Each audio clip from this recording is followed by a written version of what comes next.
So we are here again with Shahrastani. I'm not done with Shahrastani for many, many years to come. It's a gold mine. I tell you that, as my colleague Toby would confirm here, there is a lot to be excavated from his writings, which have often, now even today, even despite all the research which has been done on Shahrastani, it's still relatively unknown, and people just read the works and just miss the points that this guy has written. So I'm going to talk about the paradoxes of worship in the era of resurrection in the way that the Nizari Ismailis looked at it, but the major source of constructing or maybe reconstructing the idea is Shahrastani. And I can demonstrate it through the intertextual links between what Shahrastani wrote and then later on Nizari Ismaili started building upon after Al-Azhar Salam. And by the way, this is a historical point which is important, that when Shahrastani dies, Hassan al-Azhar Salam is about almost 18 years old, as best as we could figure out. So there is very good chance that the two may have met, because Shahrastani is alive and Hassan al-Sabbah dies, so towards the end of Hassan al-Sabbah's life until the very beginning of the rule of the youth of Hassan al-Azhar Salam. So let me start and go straight to the point before I miss my time. So one of the key themes in the declaration of Qiyāmat is the personification of truth. All of these were often erroneously seen in the context of attributing divine qualities to the Imam of the time, who is seen as a human being. What I would do today is to address the intersection between a number of themes: the pristine faith and turning one's face towards God. Now, Prophet Ibrahim is the archetypal figure who teaches this, and this is seen in contradistinction with the faith of the Sabi'a, which is one of the sections of the Al-Milal in which he talks extensively about the opposition or the difference between the Sabi'a and the Hunafa. And it's surprising that once you read that section of the Al-Milal, wherever he talks about the Hunafa, he is implicitly referring to the Ismailis. By Hunafa is a key word for being an Ismaili, and I'll explain that in further detail. So similarly, turning one's face towards the holy mosque, the direction of prayer, the Qibla, is another rich symbolic area. You turn your face towards the Imam of the time, who is the manifestation of truth and the embodiment of God's command in the realm of creation.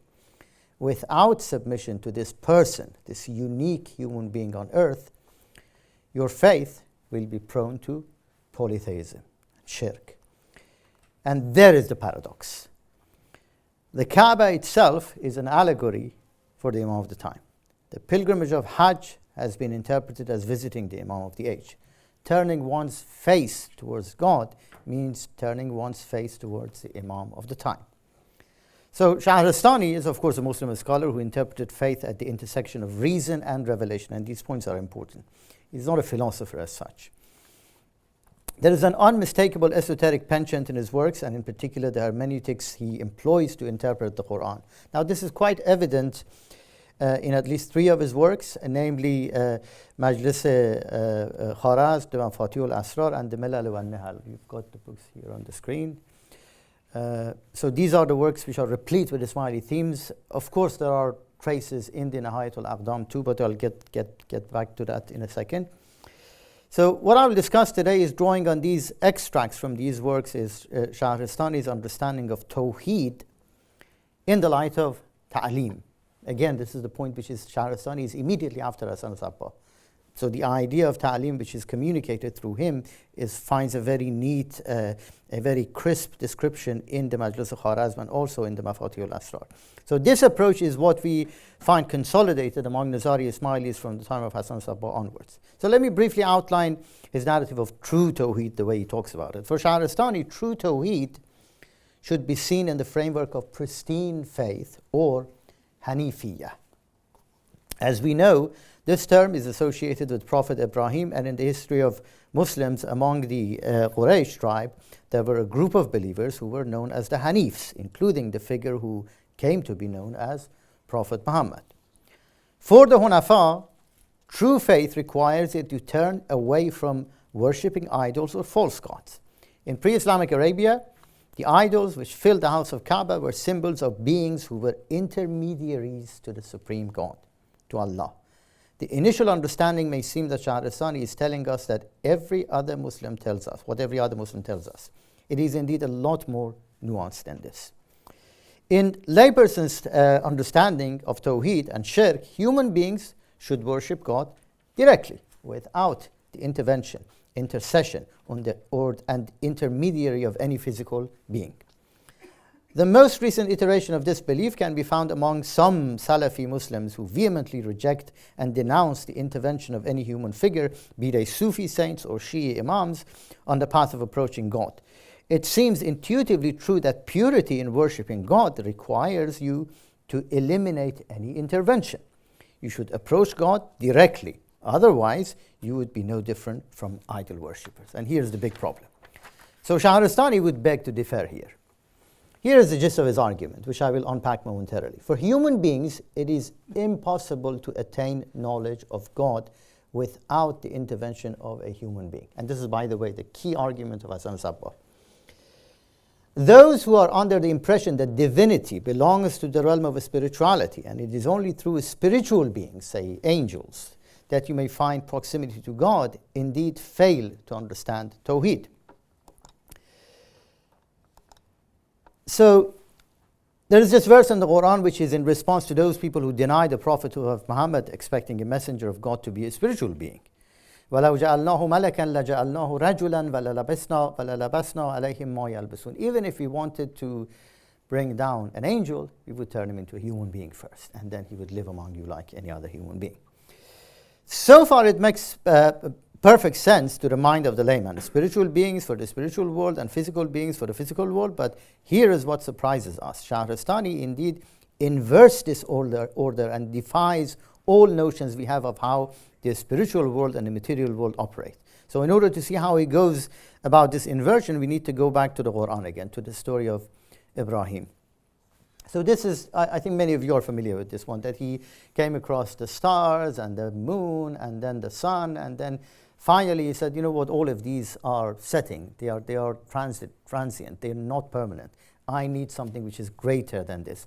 And is looking for the God that is not set. قَالَ إِنِّي لَا أُحِبُّ الْآفِلِينَ. And the final bit is this: إِنِّي وَجَّهْتُ وَجْهِي لِلَّذِي فَطَرَ السَّمَاوَاتِ وَالْأَرْضَ حَنِيفًا وَأَنَا مِنَ الْمُشْرِكِينَ. So there are two words here. One of them is Wajh, the other one is Hanif. And I'll try to unpack this here a little bit. Now we come to where Shahrastani makes a distinction between a Hanif and a Sabi. He does this most prominently in the Milal, where he devotes this lengthy chapter that I mentioned a little bit earlier. He draws on this distinction in the two other aforementioned works as well, with one slight difference. In the Milal, it seems like he is simply describing, as an outsider, the behaviors and beliefs of those two different denominations. In the other two, he is himself party to this debate. He has a stake in it and categorizes his own creed under the rubric of rejecting the Sabian creed and embracing that of the Hunafa. Acquiring knowledge of any field, according to Shahrastani, requires a teacher. And this requirement is even more paramount when it comes to knowing God. Knowledge of God requires a teacher, or rather an intermediary, who cannot and should not be a spiritual being. This is the bit which is paradoxical. It should be a man, and not just any man. It should be a particular kind of man who enjoys a special proximity to God. Ibrahim is the one who becomes a paragon of faith by exposing the insufficiency of resorting to spiritual beings for knowing God. In the above verse, the stars, the moon, and the sun are all symbols of spiritual beings or teachers who have lower ranks. And as we see it in the Alamut period, all of these are referring to the ranks of the Dawah, to the Da'i and the Hujjat and the Bab and all those people. The most supreme one is, of course, the Imam of the time. So this is where he says that all of these spiritual beings disappoint him. I do not like those who set. And then he turns his face towards someone who is greater and is the originator of heaven and earth. So in the above verses, it is important to note how the term Rabbi is used, while a little later he speaks about Allah. So we have two approaches to knowing God. One is that of the Sabians, who resort to spiritual beings and lower ranking teachers, and the other is that of the Hunafa, who seek the highest ranking teacher, the one and only teacher who can and should be the intermediary for knowledge of God. We are now getting closer to this figure, this man, this Rajul, the way that he constantly uses the word for it, who has a cosmological status in Shahrastani's system of thought. This figure, this man, is the manifestation of the divine command to whom the origination of heaven and earth is owed. This man is the man who knows God without any intermediary. And he is the closest to God. He is above the universal intellect, and he is above labels of cause and effect, as many Muslim philosophers would say. This man, this Rajul, is unique in every epoch. And all human beings should be able to have access to him and can indeed have access to him. This figure is the one he describes as Al-Imam Al-Hayy Al-Hazir Al-Qa'im, the way he puts that in the Mafatih Al-Asrar. And anyone who refuses to obey him or prostrate before him will be like Satan, who refused to bow down to Adam. And Adam is a name, is an ism. For all of those who are teachers, the teachers who know all the names and who are indeed themselves embodiments of those names. And here we get the idea of the supreme name, the Isma Azam. It is not very difficult to discern the strong Shi'i Ismaili motive of Imamat here. It's pretty straightforward. So I would like to connect the thread I have followed so far with the key doctrines of Nizari Ismailis of Alamut. I've argued in the introduction to my edition of the Majlis that Shahrastani is, of course, is a monumental figure for connecting Ismaili thought to the Qiyāmat era. So in both the Majlis and the Milal, he cites a tradition around which he weaves his narrative about this intermediary in a counterintuitive or rather asymmetric manner. Now these are the, sorry, I need to move forward from here. Here's the one. بُعِثْتُ بِالْحَنِيفِيَّةِ السَّهَلَةِ وَالسَّهَلَةِ السَّمَحَةِ وَالْحَنِيفِيَّةُ نِيَابَةُ الرِّجَالِ وَالسَّبَّةُ نِيَابَةُ الرُّوحَانِيَّاتِ. I was risen to be a Hanif of pristine faith with an easy faith, and Hanifiyya is having the deputyship of men, of Rajal, and Sabba is to seek the intermediary of spiritual beings. So this is used in the Majlis. It's also used in the Milal, the second citation I have there. It says, Al-an nazaltum an niyabat al-ruhaniyat ala niyabat ahyakilaha wa taraktum mazhab as-sabbat as-sirfa. And it goes on to offer its critique of the Sabian faith. And of course, there are other citations here that I put on the screen. At-sabbatu hiya al-inhilal an qayd al-rijal. So the Sabian faith means to detach yourself from needing that Rajul, that man. It's basically the idea that you don't need anybody in between. Let's put it this way. There's a Quran, God revealed it to the Prophet, it was given to Muhammad, it's written there, we don't need anybody else, that's it. Let's stick to it and everything is okay. We don't need anybody to continue that guidance. So it is exactly stands in the opposite direction into that one. So all of this narrative, as mentioned earlier, is rooted in the esoteric interpretation that Shahrastani offers in the story of Ibrahim in the Quran. The stars, the moon, and the sun are allegories for spiritual beings, celestial beings, as in heavenly beings, that come to teach Ibrahim in three physical forms, and their teachings are not sufficient for Ibrahim, and he has to move on to the most supreme teacher. So in the Nizari Ismaili language, which is directly under the influence of Shahrastani, with this case being one of many, these three spiritual beings are embodied or allegories for three ranks in the da'wah, which are immediately before the Imam of the time, who becomes established as a truthful teacher or mu'allim sadiq. The lower ranks of da'wah educate and train the soul of the faithful so that they eventually turn their face towards the one who does not set. The one who does not set is not a reference to God here. It is a reference to the living, accessible Imam, Al-Imam Al-Hayy Al-Hazir Al-Qa'im, who is the embodiment of the command of God. He is the manifestation of the word, the kalima, mazhar kalami a'la. He is also seen as the originator of heaven and earth. Now, beware of the subtle point here. This is precisely where an exoteric would easily and conveniently say, they are replacing God with their Imam. That's what they're doing. And of course, this is a point in Paradox of Submission when Tusi gives the esoteric interpretation of the verses about Ibrahim, and I don't know if I have it here. No, I don't have it here, so I'll read it very quickly.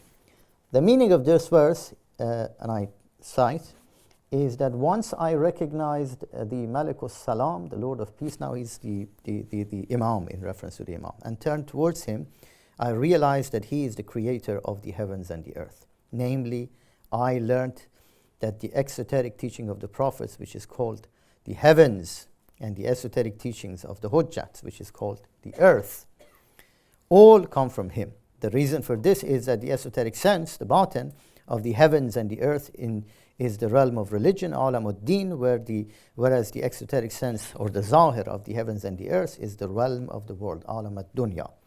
One designates the earth as symbolizing the hidden esoteric sense, the batin, because the earth is the center and the heavens are the circumference. Although in appearance the circumference envelopes the center, in reality and meaning, the center is the cause of the existence of the circumference, and so on and so forth. So you do not become an idolater. You do not associate anyone with him. Now the author proceeds to offer the ta'wil, or inner meaning of a prayer that summarizes the meaning of Hanifiyya. Truly, my prayers, my devotions, my life and death, and salati wa nusuki wa mahyaya wa mamati belongs to God, the Lord of the worlds. So in this verse, my prayers means I will summon the people to him. My devotion means I will believe only in him. For worship, ibadah, is to confess to the divinity of God. In other words, I shall devote my life both in this world and in the hereafter to him who is the Lord of these worlds, the Lord of both this world and the hereafter, the Lord of the origin and the return, the Lord of bodies and soul, the first and the last, the manifest and the hidden. And these words are the words which are attributed to Ali ibn Abi Talib.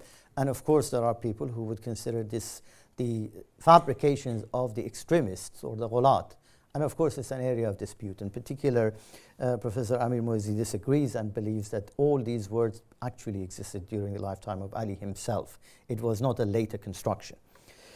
So, in short, Hanifiyya is acknowledging the role of the man, the rajul, who educates and nurtures your soul in order that you may know God. This man is the manifestation of the command of God.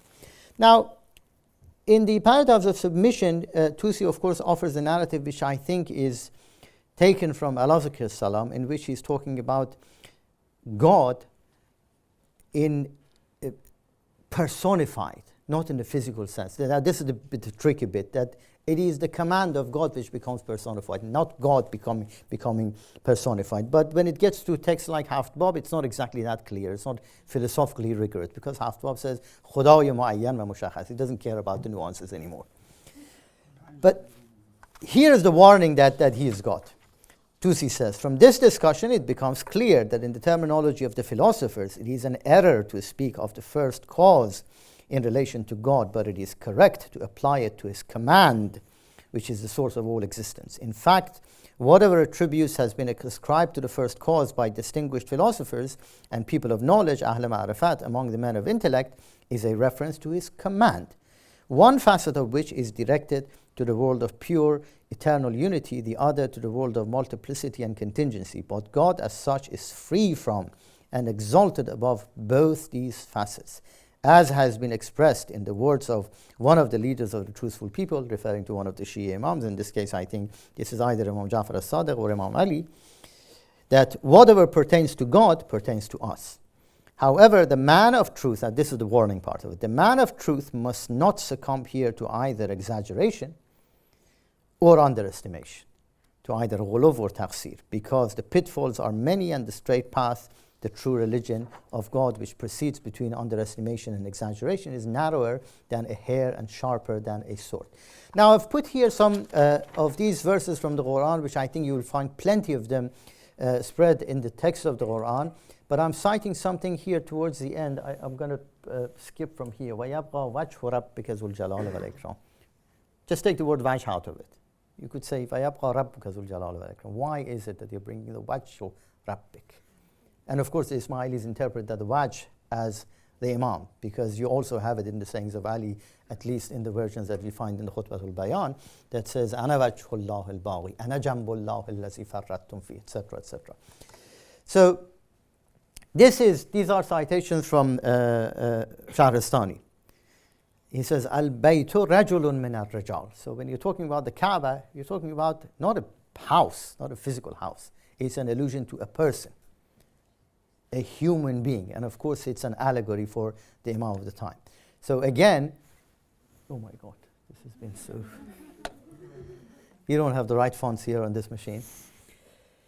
So the idea is that when Ibrahim and Ismail are actually purifying the house of God from idols, it is not a physical purification, because it explains here that وَأَهِدْنَا إِلَىٰ إِبْرَاهِيمَ صَاحِبَ التَّنزِيلِ وَإِسْمَاعِيلَ صَاحِبَ التَّعْوِيلِ أَنْ تَطْهِرَ بَيْتِي تَطْهِيرًا بِمَاءِ التَّنزِيلِ وَالتَّعْوِيلِ لِلطَّائِفِينَ بَيْتِي لَا تَطْهِيرًا لِلطَّائِفِينَ لِبَيْتِي. Do you see how he's referring to this tathir? Is that this has got nothing to do with just purifying the house. It's basically you look at the tanzil and the ta'wil in the right place. That is the correct meaning of purification. So there is... It's not there. But what I was trying to say is basically the point that wherever we have a reference to the wajh and turning one's face, in the way that Shahristani is describing it, is a continuation of a longer line of esoteric approach to the understanding of faith, which is closely connected with the understanding of Imama in the Shia context of it, and in this case, in the Nizari Ismaili way of looking at it in the Qiyāmat era. Thank you very much.